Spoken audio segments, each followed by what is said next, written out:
Shalom, amigos. Bom que estamos aqui para continuarmos o assunto da semana passada, que é de Gênesis como fundamento das Escrituras. Já entendemos que o livro de Gênesis ele é essencial para o estudo das Escrituras, para o desenvolvimento das Escrituras. Ele estabelece a base do texto bíblico. Mas bem sabemos que esse livro, ao longo da história, ele foi criticado, foi recortado, principalmente os capítulos iniciais são vistos como capítulos mitológicos, capítulos não fidedignos, e os pensadores tinham uma cosmovisão teísta, e esta visão passou, principalmente depois da Revolução Francesa, para uma cosmovisão fundamentada no naturalismo e no materialismo, principalmente depois da produção de Charles Darwin, A Origem das Espécies. Mas se voltarmos a alguns pensadores, alguns cientistas que contribuíram muito para o início da ciência, para o avanço da ciência, como Isaac Newton, como Boyle, entre outros, esses eram criacionistas, enxergavam o funcionamento do universo, da natureza, como uma grande evidência de que existe um Deus Criador. O fato é que quando vamos ao texto bíblico, quando nos propomos a estudar mais o texto bíblico, percebemos o seguinte aspecto, que o texto bíblico ele não é científico, ele não pretende ser científico, ele não pretende responder as perguntas que talvez nós gostaríamos que fossem respondidas. E Heschel, ele fala algo muito interessante, parafraseando o que ele disse, de que muitas vezes fazemos as perguntas erradas para o texto bíblico, e que o texto bíblico responde aquelas perguntas que muitas vezes não fazemos para ele. Então existe atualmente uma corrente, talvez você tenha visto vídeos ou conteúdo a respeito disso, muito forte, de que a Terra não é redonda, de que não existem provas, né? E muitas vezes esse grupo ele utiliza até mesmo da Bíblia para tentar provar essa teoria, são chamados de terraplanistas. E na verdade, quando vamos ao texto bíblico, vemos que essa não é a preocupação do texto bíblico. Ele não tem a preocupação de dizer se a Terra é redonda, de discutir a Terra de maneira científica. Vamos encontrar alguns textos, por exemplo, de Isaías, dizendo que a Terra, sim, ela é redonda, ela é oval, de que ela está suspensa no espaço, mas vamos para outros textos, vamos encontrar de que a Terra ela está presa em uma haste, mas o texto bíblico ele não apresenta a Terra como um disco, não apresenta da mesma forma como outros relatos cosmológicos, relatos de origem, como o assírio, isso é fato. Mas não vamos perceber essa preocupação do texto bíblico de discutir de maneira científica, de responder essa pergunta. Agora, falando em relatos antigos, falando em relatos cosmológicos antigos, da origem do mundo, do universo, os estudiosos de literatura, de religião comparada, como Messier Eliade, entre outros, vão dizer que o texto bíblico ele não é um texto original. De que, na verdade, existiam outros relatos, e até mais antigos que o texto bíblico, e de que esse foi copiado. De que existem muitas similaridades, muita coisa parecida dos relatos antigos com o relato bíblico. E a partir disso, então, vai se dizer que o texto bíblico, ele na verdade, nada mais é do que uma cópia adaptada dos outros relatos. Mas se esquece do seguinte, existem diferenças, existem discrepâncias e diferenças gritantes em relação ao texto bíblico e os outros relatos. Por exemplo, o épico Enuma Elish, ou Elish, babilônico, mesopotâmico, ele vai descrever a criação acontecendo em 7 dias. E o 7º dia é um sabatu. Isso parece bastante, né, com Shabat em hebraico. E o ser humano, no relato, nesse épico, também foi criado do barro, mas uma mistura aí de barro e sangue de um Deus ali. Mas existem muitas diferenças. Esse relato, por exemplo, ele vai descrever no 7º dia a entronização do rei Marduk em um zigurate, em um templo torre, onde o ser que foi criado, o ser humano, ali, o primeiro ser humano, ele vai oferecer comida. Ele vai levar comida, vai servir Marduk.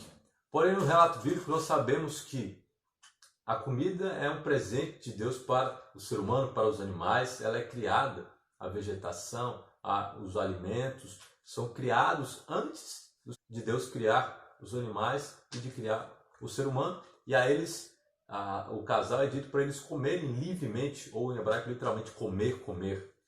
Então existe uma diferença muito forte, muito gritante. E também outra diferença é de que essa divindade, que Marduk, ele é entronizado no zigurate, em um templo, em um local, em um lugar. Mas no texto bíblico, o trono de Deus, ele na verdade é no templo. E Heschel vai trabalhar essa ideia de maneira muito interessante no livro O Shabat, né, de que o primeiro templo de Deus é o templo. E um outro relato também, que tem similaridades, é o da epopeia de Atrahasis. E essa epopeia diz o seguinte: quando os deuses, em vez de homens, fizeram a obra, suportaram as cargas, a carga dos deuses foi grande demais. A obra foi muito difícil e dificuldade grande demais. Que a deusa do ventre gere descendência e o homem leve a carga dos deuses. Gestu e um deus que tinha inteligência, eles mataram em sua assembleia. Nitu misturou barro com sua carne e sangue. Então aqui existe uma similaridade, né? O ser humano foi criado do barro, mas existem muitas diferenças. Uma delas é, em Atrahasis, o homem trabalha para que os deuses para que esses descansem. Enquanto é o contrário no relato de Gênesis, né? É Deus que trabalha e o homem que descansa no sétimo dia. Em Atrahasis, um deus menor foi morto. O seu sangue foi misturado com a argila para formar 7 machos e 7 fêmeas. Em Gênesis, primeiramente Adão foi formado de maneira íntima por Deus. Ele deu o fôlego de vida. E a mulher foi feita como auxiliadora de Adão, né, e não a partir de sangue de um Deus morto. Não há sinal de conflito nem de violência no relato de Gênesis. Essa é uma outra diferença, como encontramos na história de Atrahasis. Então, nos outros relatos, se tem essa preocupação em dizer que houve brigas entre os deuses, né, entre o panteão ali dos deuses, e muitas vezes a criação do homem é por capricho dos deuses, ou não é nada planejado, né, é apenas um acidente, ou os deuses estão cansados e precisam de alguém para levar essas cargas, como nesse relato aqui, para que os deuses fiquem em paz, para que os deuses descansem. Mas o relato bíblico ele não vai discutir o antes, né? Ele vai partir da premissa que Deus criou céus e terra. No princípio criou Deus os céus e a terra, ponto final. Não vai ter violência, não vai ter intrigas. Os deuses dos outros relatos, eles não parecem o Deus bíblico, eles parecem, na verdade, seres humanos. Eles têm problemas, tem muita violência, tem muita intriga entre os deuses. E aqui, no texto bíblico, Deus é soberano, né, e ponto final. É claro, existe... E aí vamos comparar mais detalhes com o paganismo. É interessante como no relato da criação, o texto bíblico ele não usa, o narrador faz questão de não usar a palavra sol e lua. Palavras que existem sim em hebraico, mas que aqui no texto aparecem apenas como luzeiro maior e luzeiro menor. Porque esses elementos eles eram adorados pelo paganismo. E inclusive o santuário, segundo alguns, foi construído de costa para o sol. Então o adorador entrava no santuário, né, na tenda do santuário, e de costa para o sol, para não correr. E é claro, em outros momentos do texto bíblico, o sol, sim, ele é apresentado de uma outra maneira, como o Salmo 19, mas nunca exaltando o sol. Ele vai representar em alguns momentos o poder de Deus, a criação de Deus, mas no sentido de que o sol, de que tudo obedece à palavra de Deus. Uma outra coisa também interessante é de que no relato de criação, ele comenta do Cã, e uma coisa também interessante que o Cã comenta é de que no relato bíblico nós percebemos o uso do verbo assar, o verbo fazer, e também o uso do verbo parar. E é interessante quando você vai para Gênesis capítulo 1, onde fala que Deus criou os peixes, né, os grandes animais marinhos, e o verbo que vai usar no verso 21 é o verbo bará, criou. Enquanto para os luzeiros é usado assá, fez, para o firmamento também é usado assá, mas aqui Moisés, o narrador, usa o verbo bará. O escritor usa Moisés, o verbo bará. Criou, pois, Deus os grandes animais marinhos e todos os seres viventes que rastejam, os quais povoam as águas, né? Literalmente os nadadores. E Ducão vai comentar que os monstros marinhos, eles eram adorados por algumas civilizações pagãs, né? Alguns deuses eram pintados com cabeça de peixe.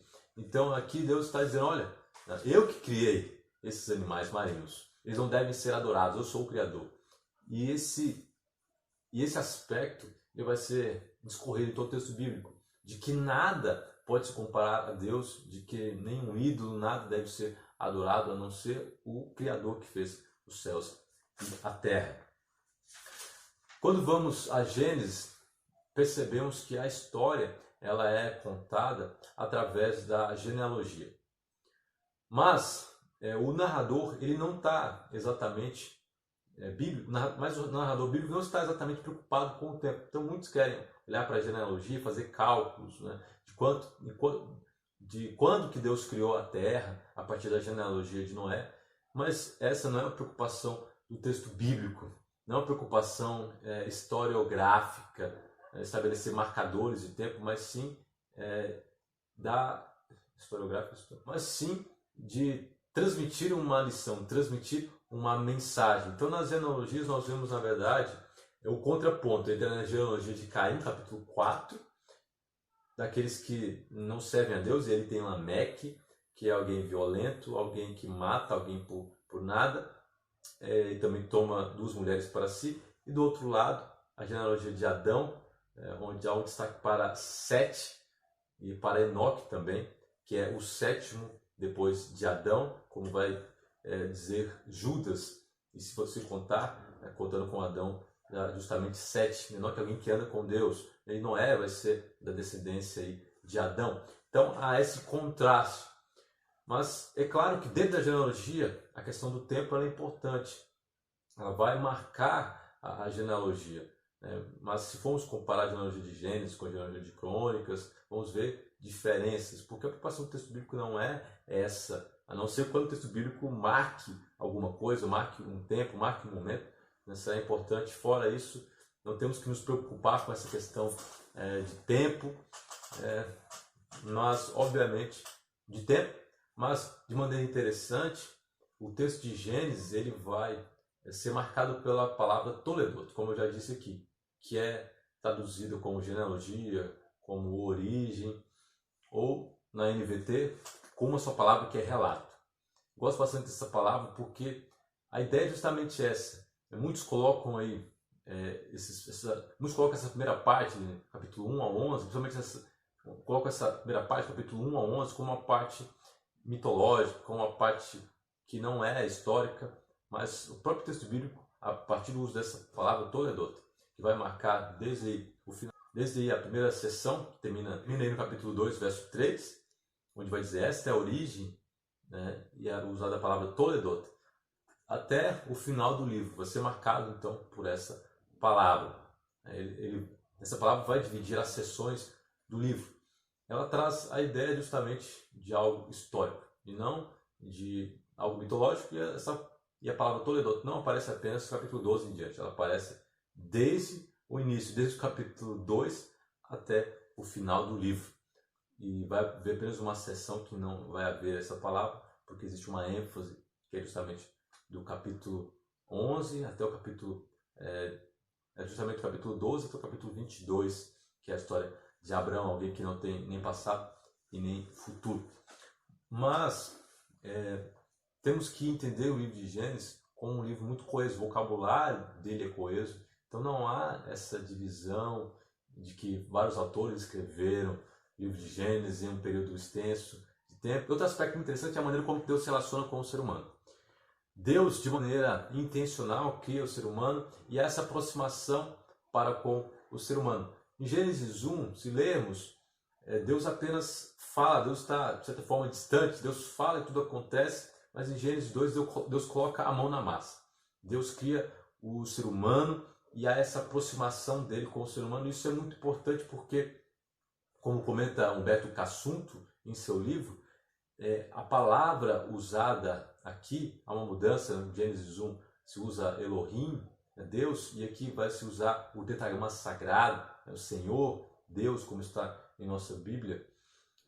O tetragrama sagrado, segundo Humberto Cassunto, está relacionado com o Deus da aliança. O Deus que liberta o povo, o Deus que cuida do povo, o Deus que salva o povo de Israel. Então é interessante enxergar esse Deus próximo, esse Deus que cria o ser humano, colocando as suas mãos, cria o ser humano do barro, do pó da terra.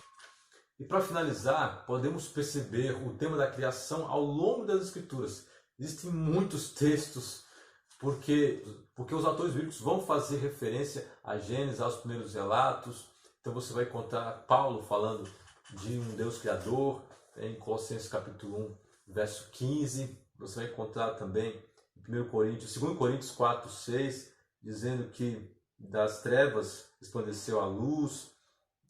Tiago vai falar também que o ser humano foi feito à semelhança de Deus. Judas vai fazer referência a Caim, a Enoque. Jesus vai fazer referência à criação do homem e da mulher quando se discute ali o divórcio, em Mateus 19, 4 e 5. Atos 14, 15 vai trazer também um Deus vivo que fez os céus e a terra. Romanos 1, 20, Paulo vai falar dos atributos invisíveis de Deus, de que ele é o Criador, de que é possível perceber esses atributos na natureza. Então, todo o texto bíblico ele vai se remontar a Gênesis. Então, é muito importante estudarmos o livro de Gênesis, se preocuparmos com aquilo que o livro de Gênesis quer estabelecer. Muitas vezes a gente está preocupado com perguntas que o texto não responde, sendo que aquelas que o texto bíblico deixa bem claro, nós às vezes não estamos preocupados com essas perguntas que são essenciais.